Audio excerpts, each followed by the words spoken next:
Hey everyone, welcome back to Chloe Fun and Vlog. So if you guys don't already notice, I got these elastics. I have to have them for the next few months. So if you guys see me having videos with the elastics, I'll be having it for the next few months. Just so you guys know. So we're going to be reading Nate the Great and the Earth Day Robot. So by Andrew Sharmat, illustrated by Olga and Alexei Ivanov.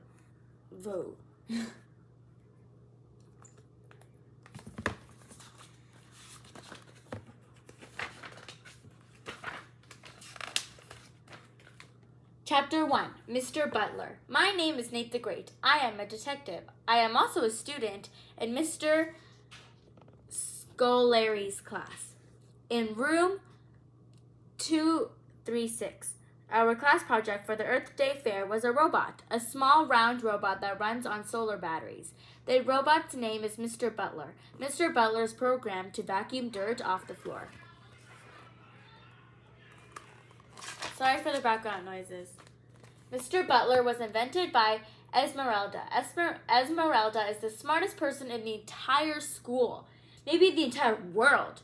She's my second best friend. My number one best friend is Sludge, my dog. Sludge is also a great detective. But dogs are not allowed at school, so Esmeralda is my best friend at school. Whenever someone whistles, Mr. Butler lights up and shouts, "Clean up time, yum yum dirt, yum yum dirt, yum yum dirt." Aw, the Earth Day robot is so cute. His motor starts up. He rolls across the floor. He sweeps and vacuums dirt and dust as he goes. The dirt and dust disappear into his compartment. Mr. Butler loves dirt, even more than I love pancakes. And I, Nate the Great, really love pancakes. And I hate pancakes. And waffles. In 2 days, our class was supposed to be entering Mr. Butler in the school Earth Day Fair. There was just one problem. Mr. Butler had ran away, and nobody knew where he was. Chapter 2, The Robot Whisperer. No, not Whisperer. Whistler. Mr. Scolari looked unhappy. "Our Mr. Butler is lost," he said. Everyone in class turned and looked at Claude. "Claude is always losing things, and we need to find him," Mr. Scolari continued. Everyone in class turned and looked at me. "I guess I have a new case to solve," I said. "We know that Mr. Butler was here yesterday afternoon, and he's not here this morning. Is anyone at school at night?" "Only Dusty the custodian," Mr. Scolari said. "Then I must speak to him," I said. "He comes in during the evening," Mr. Scolari said. "Then I need to check the other classrooms," I said. "I will go on a search mission." "Remember that Mr. Butler starts up when you whistle," Esmeralda said. "So be sure to whistle while you search." Chapter 3, High-Tech Hex. Miss Schomer's class is in room 237, right next to Mr. Scolari's class. It seems like a good place to begin the search. I introduced myself. "Class has already started," said Rosamond, who was seated in front.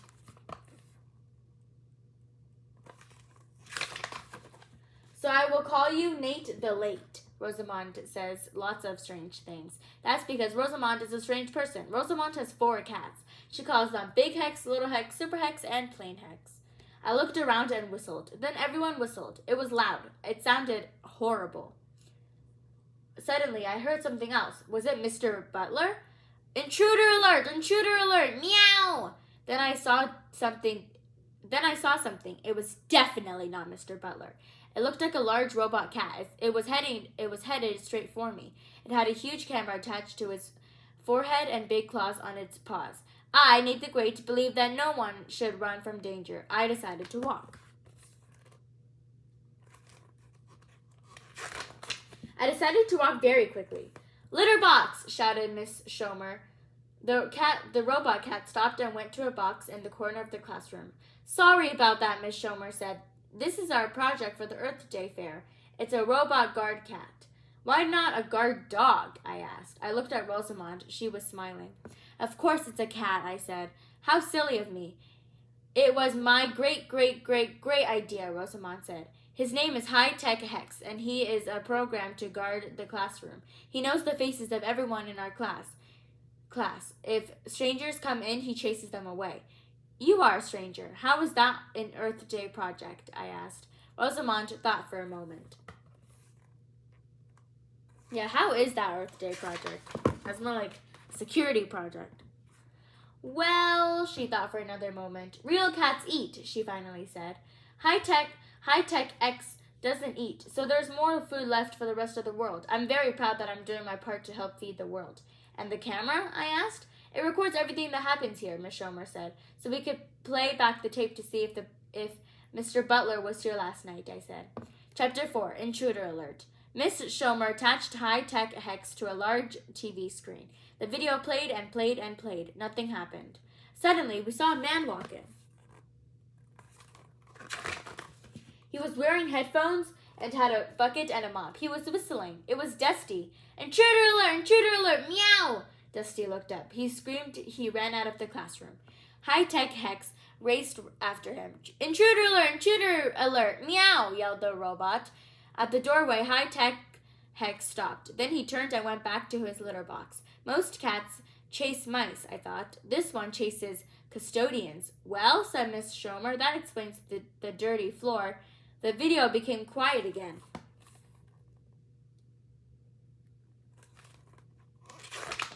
For a long time, nothing happened. I was getting ready to move to the next classroom. Suddenly, there was another noise. Clean up time, yum yum, dirt. There was Mr. Butler in the video. Chapter 5, King Clean versus Hexzilla. The class continued watching the video. Mr. Butler had entered the classroom. His brushes were spinning. Yum yum, dirt, yum yum, dirt, yum yum, dirt. Mr. Butler was happy. High-tech Hex was not happy. Intruder alert, meow, yelled High-tech Hex. He raced toward Mr. Butler. Yum yum, dirt, shouted Mr. Butler. But High-tech Hex was not interested in dirt. Mr. Butler turned toward the door and raced, for the hallway. Yum yum, dirt, he shouted again. High-tech Hex chased Mr. Butler into the hall. Intruder alert, meow, he yelled. Mr. Butler turned to the right and went down the hallway. He went into room 238. Thanks to High-tech Hex, the case was solved. I now know where I could find Mr. Butler. Mr. Butler's so cute. Chapter 6, Rustin in the Rain. In room 238, the class had created a giant dark cloud.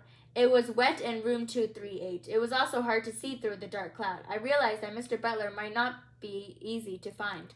Mr. Fogg is the teacher in room 238. He told me that the giant cloud could be used to keep plants moist. It must be hard to get work done in here, I said. Part of the project is to learn how to live and work inside the cloud, he said. Mr. Fogg was wearing a raincoat.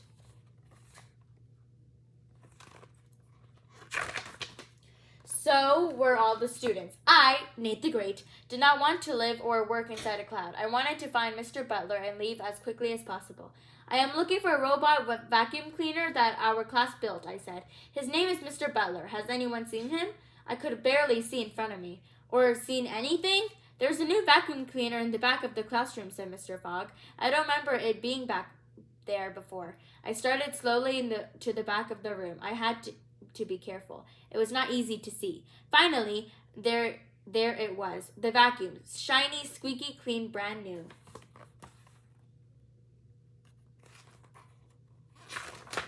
It was not Mr. Butler. It was not a robot. It was just a vacuum cleaner. I asked the class to whistle. Then we all listened. Then whistled again. Then listened again. Mr. Butler did not respond. But why? I, Nate the Great, knew that the room was a bad place for Mr. Butler. He might get wet and rusty. Then I wouldn't hear him, because he would be broken. It was getting darker inside the cloud, but Mr. Fogg's class helped me search the room. There was no trace of Mr. Butler. I knew that Mr. Butler had entered room 238, but he was not there anymore. I had to search the other classrooms.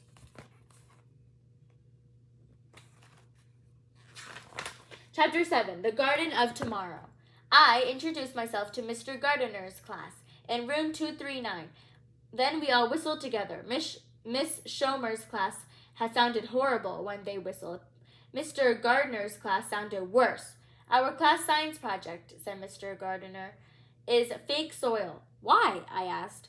A hungry world needs more fertile soil to grow more vegetables. Mr. Gardener pointed to several small containers of soil. Next to the containers was one large mound of extra soil. I looked at the containers. There were no vegetables growing in any of them. I took out my magnifying glass. I looked carefully in each box. I, Nate the Great, knew that the only vegetables that would grow in fake soil were fake vegetables. How do you make fake soil? I asked. It's a recipe, Mr. Gardener said. You need peat moss to hold water, pumice to hold in the air, sand to allow water and air inside, and the magic ingredient, vermiculite. That's a funny word, I said. What does vermiculite do?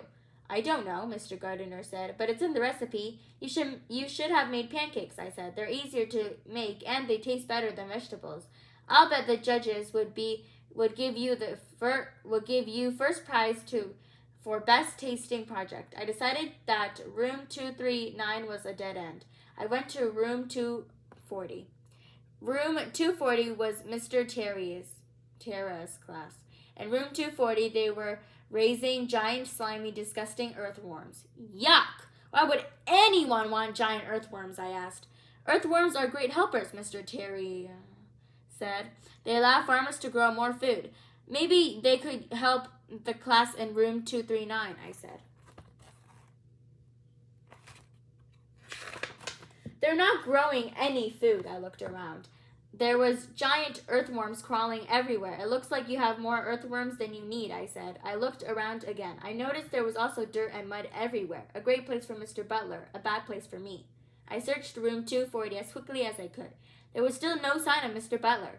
I went from class to class, seeing each science project and whistling. I, Nate the Great, now had tired lips, but no Mr. Butler. It was time to go home and think. Chapter 8, The Hond and the Mond. I sat in the backyard with Sludge. I was eating pancakes. Sludge was munching on a bone. Too bad they don't allow dogs in school, I said to Sludge. I need your help. Then I told Sludge about Mr. Butler and about high-tech Hex in room 237, and the giant dark cloud in room 238, and the fake soil in room 239, and the giant earthworms in room 240, and all the other science projects in all the other rooms. I should have spent more time in room 240, I said, but the earthworms were everywhere. Maybe Mr. Butler's in room 240, hiding from the giant, slimy, disgusting earthworms. Maybe he's rusted out in room 238.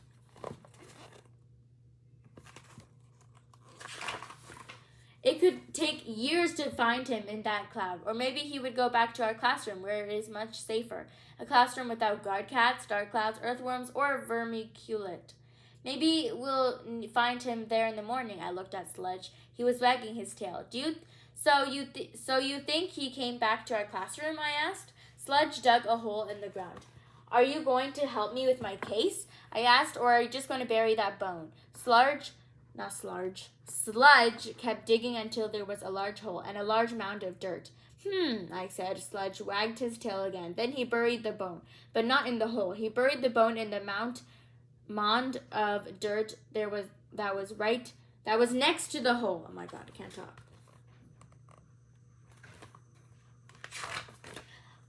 What a strange thing to do, I thought. My dog was becoming stranger, just like Rosamond and her cats.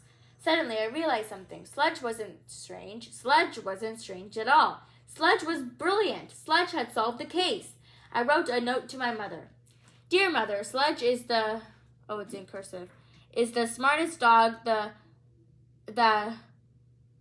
diverse in... Okay, I can't read that.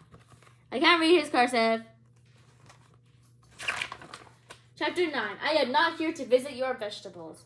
The next morning, I was back in room 236. I told my class about all the classrooms I had visited, and no sign of Mr. Butler. Mr. Scolari asked. None, I said. I couldn't find him anywhere. So he's still lost, Claude said. Not for long, I said. My dog Sludge knows where he is, and I, Nate the Great, will bring him back to room 236. I walked out of the door. I walked down the hall. I walked past room 237. I walked past room 238. I stopped at room 239, and I went inside. This time I saw something amazing. There were vegetables growing in all the boxes. Corn, cauliflower, onions, and lettuce. Red peppers, green peppers, orange peppers, and yellow peppers. Even blue peppers. Not a real thing, by the way. Don't try it. I had never seen blue peppers before. How did this all grow overnight? I asked. Mr. Gardener shrugged. I have no idea, he said. Must be the vermiculite. I'm impressed, I said, but I, Nate the Great, am not here to visit your vegetables. I am here to visit the mound of soil next to the vegetables. You know, Mr. Butler loves dirt and mud. I bent down and started digging into the mound of fake soil. Nothing yet. I kept digging, still nothing. I dug some more. At last I felt something plastic and metal and round. I pulled out the plastic and metal and round thing. It was Mr. Butler! Mr. Butler was buried in a mound of soil. Mr. Butler looked sick. Are you okay? I asked. I whistled. Mr. Butler made a strange noise. Clean up time, he groaned softly. Mr. Butler burped. Then his light went out. Mr. Butler's solar-powered batteries had run down, and his compartment was stuffed with fake dirt. Mr. Butler would need a battery charge and a good cleaning. Yay, they found Mr. Butler at least. Think positive, my God. Chapter 10, Dirt, Cats, Earthworms, Clouds, and Blue Peppers. It was the next morning of the Earth Day Fair. All the classes were in the gym with their science projects. Mr. Butler was now cleaned up. His solar-powered batteries were freshly charged.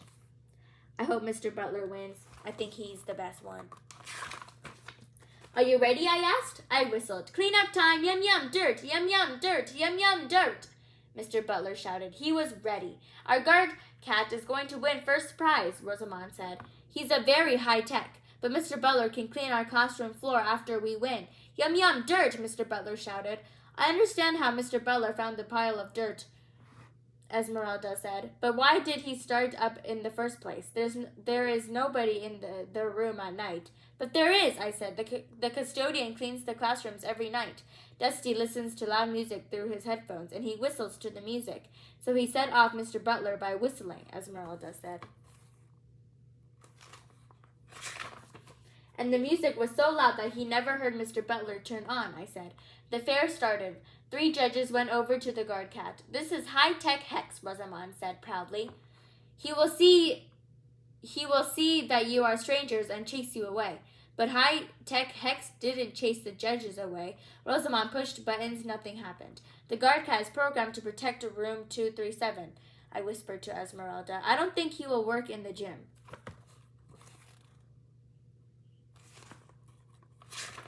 Next up was Mr. Butler. Esmeralda poured a trail of dirt on the floor. Then she whistled. Mr. Butler cleaned up. Clean up time, he shouted. Yum yum, dirt, yum yum, dirt, yum yum, dirt. He started cleaning the trail of dirt. The judges clapped their hands. Bravo, bravo, Judge number 1 said. When Mr. Butler finished with the trail, he continued to clean the gym floor. The judges looked at the other class projects. They looked at the giant slimy earthworms. They looked at the huge dark cloud that was starting to spread across the gym. Finally, they reached the fake soil, but by now the vegetables had grown huge. I've never seen veggies this big, said Judge number 3. And I've never seen a blue pepper before, said Judge number 2. Each of the judges took a bite of the blue pepper. Delicious, Judge number 1 said. The judges huddled together. First place in this year's Earth Day Fair goes to Mr. Gardener's class for their artificial soil, said Judge number 2. They will also get first place for best tasting project. Seriously? Mr. Butler didn't win? But not everyone was hungry for blue peppers, and at that moment someone whistled, and Mr. Butler headed straight for Mr. Gardener's fake soil vegetables.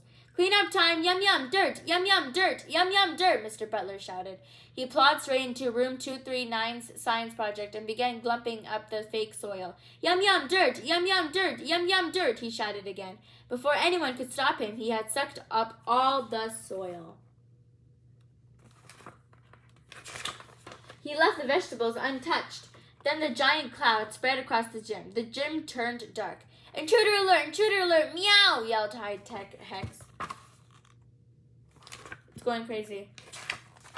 So high-tech Hex does work outside of room 237, Esmeralda said. I said. Maybe it's so dark that he can't tell where he is. High-tech Hex, Esmeralda laughed. A cat who guards against custodians, vacuum cleaners, and dark clouds.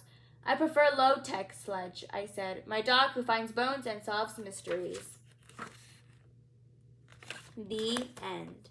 I hope you guys enjoyed this video of reading Nate the Great and the Earth Day Robot. If you guys want to see another story of Nate the Great, go to my second YouTube channel called Just Chloe, where I was reading this book called Nate the Great and the Missing Birthday Snake, not cake.